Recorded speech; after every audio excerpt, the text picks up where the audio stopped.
Ang mga bata naman po ay madali lang din matuto, ano, madali lang sila din ano, mapasunod kung meron silang routine everyday at saka structure sila. Nurturing environment, napaka-importante 'yan, ano.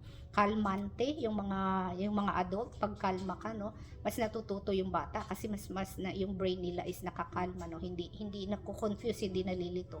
So, kapag ang anak niyo po ay may mga talagang ano, matitigas ang ulo, no, bibigyan niyo sila ng option, no, kapag may ano sila mapili sa pagkain, no, ano, lagi pong may option yan, laging merong visual, no, para nakikita nila kasi hindi pa sila masyado nakakapagsalita. At saka po always remind mga momski, ang mga anak natututo yan sa repetition, ano, kapag paulit-ulit nilang ginagawa yan, naaano sa utak nila yan, na-absorb nila yan. Sponge ang utak ng bata, lahat na-absorb nila.